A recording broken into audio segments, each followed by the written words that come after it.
Hello everyone, welcome to my channel all about geology. So आज के इस video में हम देखने वाले हैं नेफ्रॉन के बारे में। इसके पहले वीडियो में मैंने आपको किडनी का स्ट्रक्चर और फंक्शन बताया है। सो आई होप आप लोगों ने वो वीडियो देख लिया होगा, जो कि नेफ्रॉन के बारे में जानना ज़रूरी है, क्योंकि किडनी जो है, किडनी का मेन फंक्शनल यूनिट ही होता है नेफ्रॉन। तो मैंने जो है ये वीडियो में सिर्फ और सिर्फ नेफ्रॉन के बारे में जो है लिखा है, और मैं आपको इस वीडियो में नेफ्रॉन के बारे में पढ़ाने वाली हूँ, जैसे कि हम इसको अच्छे से समझ जाए और आगे का जो भी फंक्शन है किडनी का, जैसे कि यूरिन फॉर्मेशन, ये सारी चीज़ें जो है हमें समझ आए। सो यहाँ पर नेफ्रॉन क्या होता है। नेफ्रॉन जो है दिखने में कुछ इस तरीके से होता है। इसके पहले वीडियो में मैंने आपको बताया है कि नेफ्रॉन कहाँ पर प्रेजेंट होता है। नेफ्रॉन जो है किडनी के कोर्टेक्स और मेडुला रीजन में प्रेजेंट होता है। वो कुछ इस तरीके से प्रेजेंट होता है कि उनका हाफ स्ट्रक्चर कोर्टेक्स रीजन में प्रेजेंट होता है और हाफ स्ट्रक्चर जो है मेडुला रीजन में प्रेजेंट होता है। सो इस तरीके से ये पूरा जो है नेफ्रॉन है, हाफ स्ट्रक्चर जो है इनका कोर्टेक्स रीजन में प्रेजेंट है और हाफ स्ट्रक्चर मेडुला रीजन में प्रेजेंट होता है। सो इस तरीके से यहाँ पर ये नेफ्रॉन में हमें क्या क्या देखने को मिलते हैं, मैंने आपको समझाया था। आर्टरी जो है, रेनल आर्टरी, वो डिवीजन के थ्रू जो है एफरेंट आर्टेरियोल को फॉर्म करता है, और एफरेंट आर्टेरियोल जो है इस तरीके से नेफ्रॉन में जो है पहुंचता है। सो इस तरीके से नेफ्रॉन में वो ब्लड को लेके जाता है। नेफ्रॉन में वो किस तरीके से प्रेजेंट होता है, ये जो है नेफ्रॉन में कुछ इस तरीके से tangle like ball shaped structure में जो है प्रेजेंट होता है, जिस स्ट्रक्चर को हम ग्लोमेरुलस कहते हैं। और ये आर्टरी जो है अगेन इस तरीके से टेंगल होके जो आर्टरी बाहर की तरफ निकलता है उसको हम इफरेंट आर्टेरियोल कहते हैं। ये सभी बातें मैंने उस वीडियो में समझाई है, तो आप लोग प्लीज़ उस वीडियो को पहले देखिएगा, उससे आप लोगों को और भी अच्छे से समझ आएगा। अब ये जो टेंगल लाइक स्ट्रक्चर है जो पकड़ के रखता है इस स्ट्रक्चर को, मतलब नेफ्रॉन का वो स्ट्रक्चर जहाँ पर जो है ये टेंगल लाइक स्ट्रक्चर बनते हैं, उस स्ट्रक्चर को हम कहेंगे बोमेन्स कैप्सूल, या उसको ग्लोमेरुलर भी कहा जाता है। ये नेफ्रॉन का जो है रेनल कॉर्पसल रीजन होता है जहाँ पर ग्लोमेरुलस प्रेजेंट होता है। उसके बाद ये बोमेन्स कैप्सूल इस तरीके से टिब्यूल फॉर्म करता है, जिसको हम कहते हैं proximal tubule. Proximal tubule again दो रीजन में डिवाइडेड है। कैसे? प्रोक्सिमल टिब्यूल का ये पोर्शन, ये वाला पोर्शन, सामने वाला जो पोर्शन है बोमेन्स कैप्सूल से निकला हुआ जो पोर्शन है, ये कोल्ड होके प्रेजेंट होता है, उसको हम प्रोक्सिमल कन्विलेटेड टिब्यूल कहते हैं। यहाँ पर मैंने नहीं लिखा है, मैं और भी एक डायग्राम आपको समझाऊंगी। और जो है प्रोक्सिमल टिब्यूल का स्ट्रेट पोर्शन, ये स्ट्रेट पोर्शन है जिसको हम कहते हैं प्रोक्सिमल स्ट्रेट टिब्यूल। ठीक उसी तरीके से यहाँ पर ये जो है इस टिब्यूल को जो आप देख रहे हो, ये टिब्यूल को हम कहते हैं डिस्टल टिब्यूल। ये भी जो है दो रीजन में प्रेजेंट होता है, एक कॉन्वेलेटेड जो कोइल्ड होता है और एक स्ट्रेट होता है, ये वाला स्ट्रेट, जिसको हम डिस्टल स्ट्रेट टिब्यूल कहते हैं। ये जो नीचे की तरफ आप लूप लाइक स्ट्रक्चर देख रहे हो, इसको हम कहते हैं loop of Henley. Loop of Henley भी जो है तीन रीजन में डिवाइडेड है। इस रीजन को हम कहेंगे thin descending loop of Henley. Descending का मतलब है कि ये नीचे की तरफ जो है इस तरीके से प्रेजेंट होता है। Thin descending loop of Henley ये पतला होता है। इस तरफ के रीजन को हम कहेंगे thin ascending loop of Henley, मतलब ये अब ऊपर की तरफ जो है इस तरीके से प्रेजेंट है, और ये और भी ऊपर जाके इस रीजन को, जहाँ पर ये डिस्टल स्ट्रेट टिब्यूल के साथ जुड़ता है, उस रीजन को हम कहते हैं thick ascending loop of Henle. So ये बेसिक स्ट्रक्चर जो है डायग्राम में आपको मैंने समझाया है, हम थ्योरी पढ़ते हैं। यहाँ पर किडनी में प्रेजेंट नेफ्रॉन जो है, ये बेसिकली किडनी में कहाँ प्रेजेंट होते हैं ये मैंने आपको बताया है, और ये कितने प्रेजेंट पर ईच किडनी के पास जो है 1 मिलियन या 1.25 मिलियन नेफ्रॉन प्रेजेंट होते हैं। किडनी में प्रेजेंट पिरामिड जो आपको मैंने स्ट्रक्चर दिखाया था, वो पिरामिड जो है लगभग 10 to 18 पिरामिड्स एक नॉर्मल ह्यूमन किडनी में प्रेजेंट होता है। अब उसमें जो है ऑल टोटल ईच किडनी में 1 million to 1.25 million nephron present होते हैं, which are bound together by connective tissue, और ये सभी कनेक्टिव टिश्यू के साथ बाउंड होके रहते हैं। They consist of tubules and associated small blood vessels. इनके पास टिब्यूल प्रेजेंट होता है और स्मॉल ब्लड वेसल्स प्रेजेंट होते हैं। The tubular component is a hollow. जो टिब्यूलर कंपोनेंट है ये खाली होलो होता है।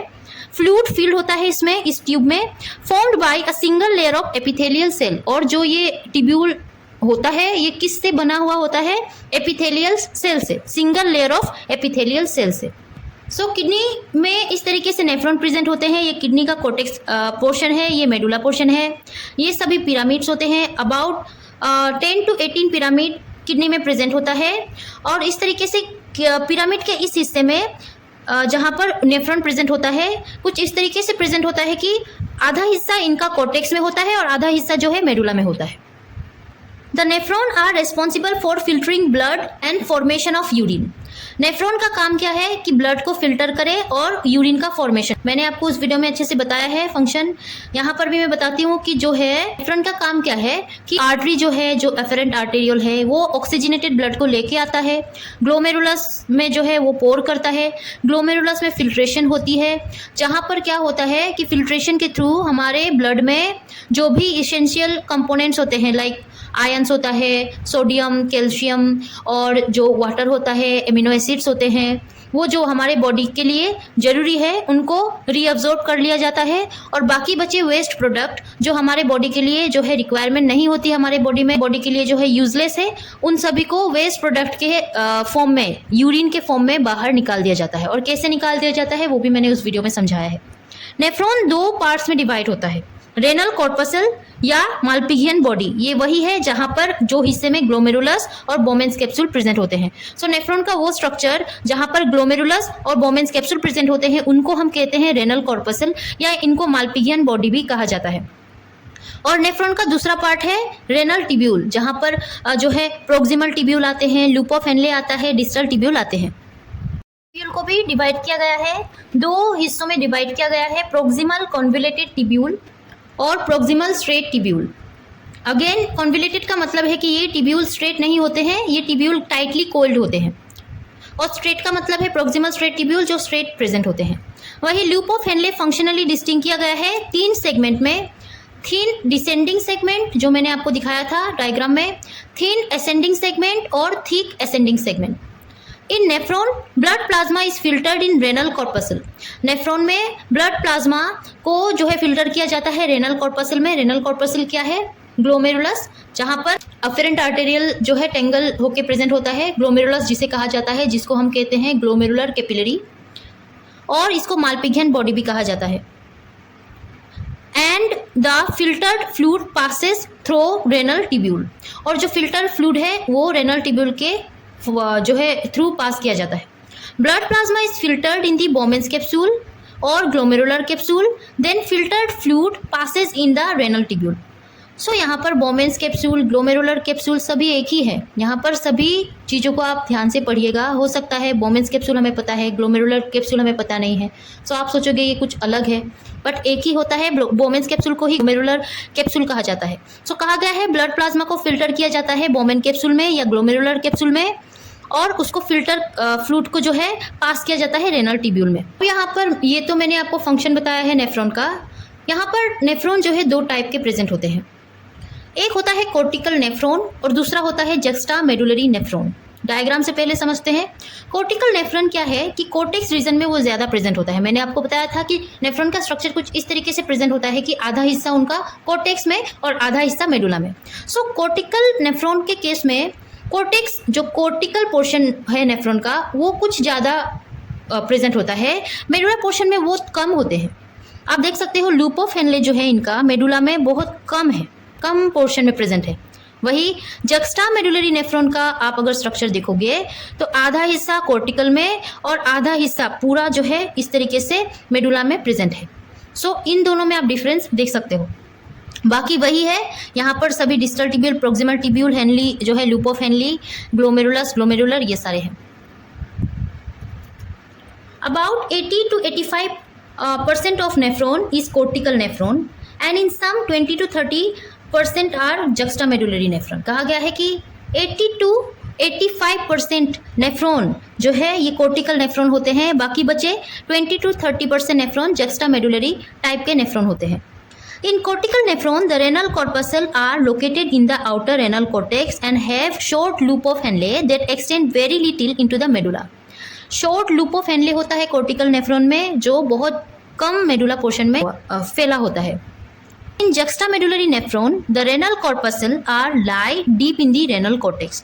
Renal corpuscle जो है, जहाँ पर बोमेन कैप्सूल, ग्लोमेरुलस ये सारे होते हैं, वो cortex portion में present होता है, close to the medulla, and the loop of Henle are very long. Loop of Henle इनका लंबा होता है और डीपली प्रेजेंट होता है मेडुला में।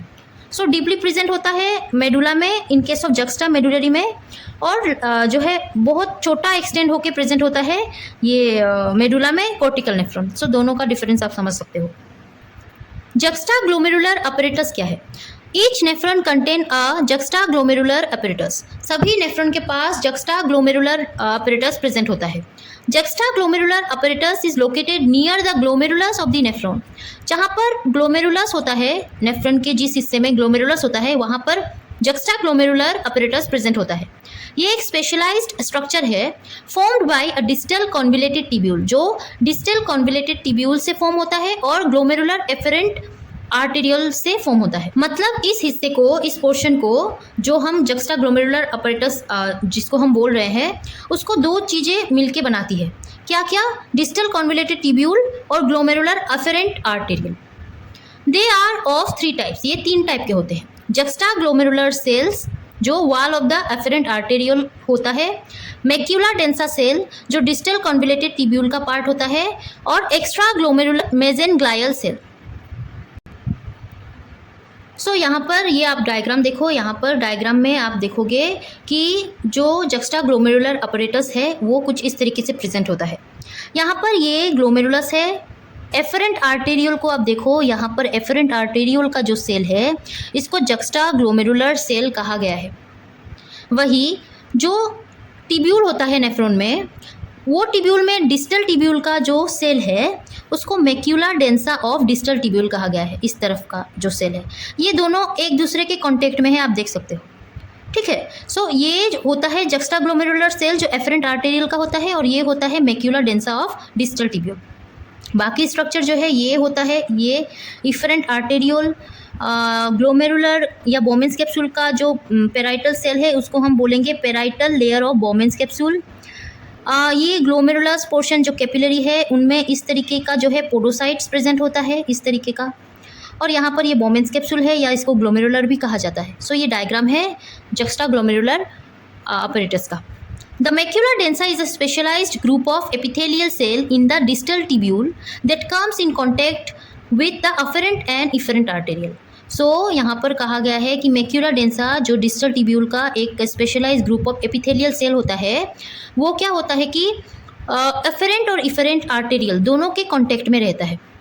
द मेसेनग्लियल या mesangial cells are modified smooth muscle cell that surround the glomerular capillary loops. क्या होता है? मॉडिफाइड स्मूथ मसल सेल होता है जो सराउंड करके रखता है ग्लोमेरुलर कैपिलरी लूप को। The main function of juxtaglomerular apparatus is to regulate blood pressure. Basically juxtaglomerular apparatus का काम क्या है कि ये रेगुलेट करे ब्लड प्रेशर को, and the filtration rate of the glomerulus. So मैंने कहा था आपको इस तरीके से मैं डायग्राम में डिटेल में समझाऊंगी सारे टाइप्स को, तो आप इससे भी समझ सकते हो। ये ग्लोमेरुलस है, ये बोमेंस कैप्सूल है, यहाँ पर ये कोइल्ड होके, हाईली कोइल्ड होके प्रेजेंट होता है जिसको हम कहेंगे प्रोक्सिमल कन्वोल्यूटेड टिब्यूल। ये इस तरीके से नीचे की तरफ स्ट्रेट होके प्रेजेंट होता है जिसको हम कहेंगे प्रोक्सिमल स्ट्रेट टिब्यूल। ये लूप लाइक स्ट्रक्चर है जिसको लूप ऑफ हेनले कहा जाता है। इनका भी डिवीजन होता है, उस डायग्राम फर्स्ट वाले डायग्राम में मैंने समझाया है। ये ऊपर की तरफ जो आप स्ट्रेट टिब्यूल देख रहे हो उसको हम कहेंगे डिस्टल स्ट्रेट टिब्यूल, और वही डिस्टल टिब्यूल जो है इस तरीके से हाईली कोइल्ड होता है जिसको हम कहेंगे डिस्टल कॉन्वोल्यूटेड टिब्यूल, और फाइनली ये अटैच होके रहता है, जॉइंट होके रहता है कलेक्टिंग डक्ट के साथ। इनका आधा पोर्शन कॉर्टेक्स में है और आधा पोर्शन मेडुला में है। ये रहा एफरेंट आर्टेरियल, और ये आर्टरी जो है इसको हम इफरेंट आर्टेरियल कहते हैं। सो ये रहा अबाउट नेफ्रॉन। नेफ्रॉन को मैंने सिंगल एक वीडियो में समझाया है आपको, जिससे कि आपको इनका सभी जो है फंक्शन समझ आ जाए, इनका पार्ट, इनका डायग्राम में कौन से पार्ट कौन सा काम करता है वो भी आपको अच्छे से समझ आ जाए। और आगे के वीडियोस जो हम पढ़ेंगे, जो इंपॉर्टेंट टॉपिक पढ़ेंगे लाइक यूरिन फॉर्मेशन, उनमें आप सभी चीज़ों को रिलेट कर पाओ। सो इस तरीके से आज का वीडियो यहाँ मैं ख़त्म करती हूँ। आई होप आपको नेफ्रॉन के बारे में समझ आ गया होगा। अगर समझ आया है और अच्छा लगा है तो आप इस वीडियो को लाइक कीजिएगा। अभी तक मेरे चैनल को सब्सक्राइब नहीं किया है तो सब्सक्राइब कर दीजिएगा। टिल देन पढ़ते रहिए। Take care and bye bye.